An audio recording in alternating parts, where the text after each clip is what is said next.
Alright, we have a test coming up on Wednesday, and I want to just highlight a couple of ideas here. Students will be able to use a piece of patty paper, which is just some tracing paper the size of a hamburger patty, and trying to figure out what happens to get from this shape to this shape is sometimes just a matter of playing a little bit. There are some things to look at. I'm looking at side AC here, and then the A prime C prime, which is the shape that's been the second shape after it's been moved, is vertical where this is horizontal, so that indicates to me that there's a 90-degree rotation most likely. So what I do is I put my paper over here and I copy my 3 points A, B, and C, and I pick a point to rotate on, and I almost always start with the origin, 0, 0, and put a little point and an arrow there. Usually I just start with the point. I don't do the arrow until I know if it rotates there, but this one I have already checked out. So you just have to sometimes play around with some points until you can get them to rotate. And then the arrow now pointing to the left, as it was started upright, tells me that there's a 90-degree counterclockwise rotation, and it was about the origin, 0, 0. I'm not going to go through all of these. I'm just going to hit on a few of them. 3 was one we talked about in class a little bit. This one is, I believe, to be a 180-degree rotation, mainly because this line and this line have the same slope and they're corresponding lines of these triangles. So I'm going to check it. So I'll put my points for T, U, and V.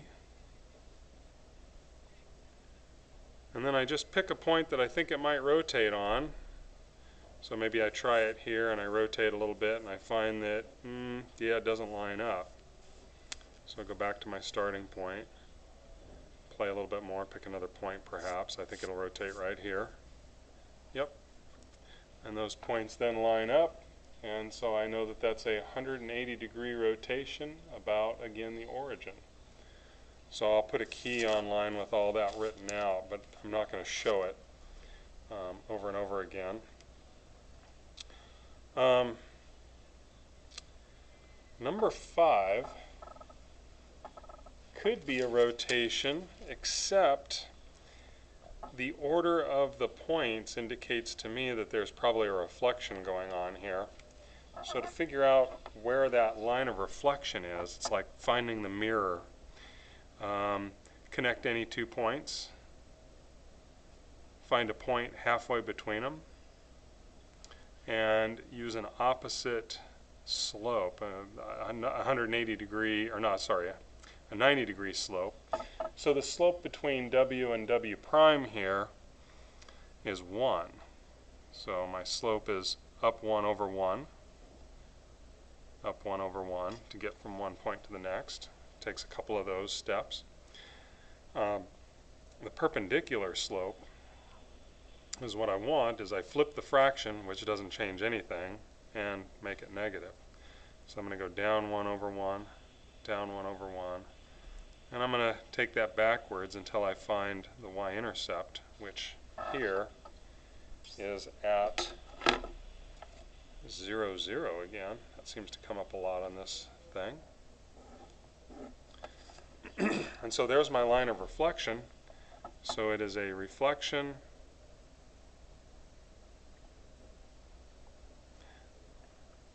over the line y equals negative x.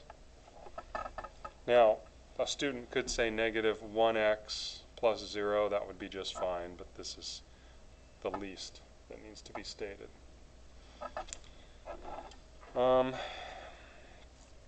For a problem like 9, this is a translation, and the x plus 4 and the y minus 5 tells me that I'm moving to the right 4 spaces and I'm moving down 5 spaces. So I can take any of these points, in fact I'm going to take all of them, and I'm going to go right 4 and down 5.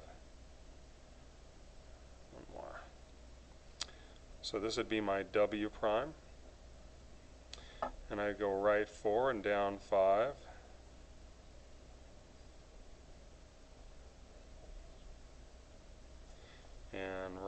4 and down 5.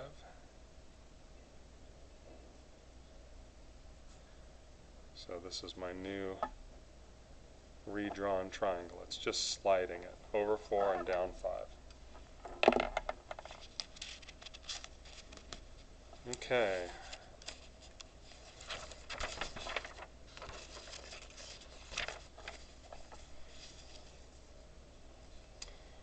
Problem like number 17.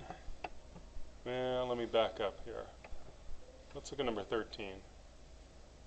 This wants us to reflect over this line. Reflection is really easiest done with a piece of patty paper, but it can be done without. Again, patty paper will be available, so I'm going to copy these 3 points for the shape.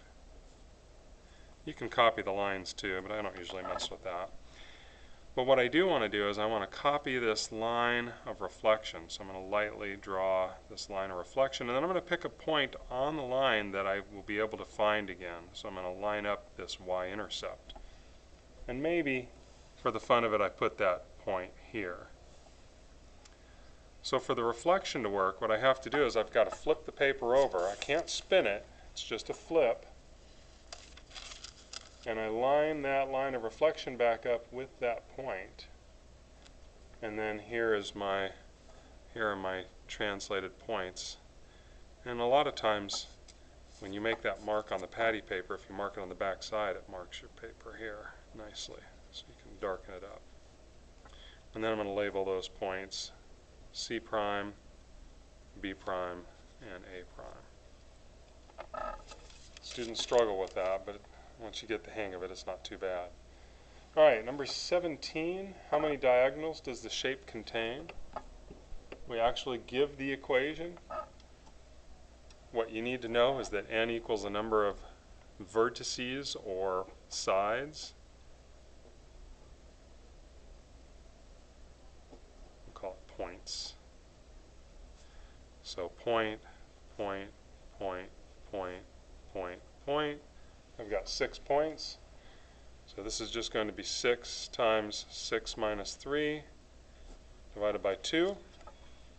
And we get our value on that. I'll let you figure that out. Okay.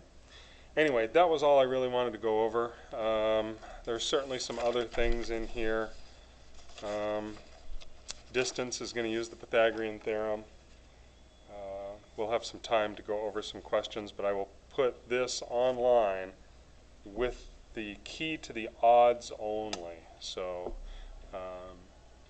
please have a look, and I'll look forward to seeing you on the test on Wednesday. You can bring a half page of notes, so I'd encourage that. I'll see you later.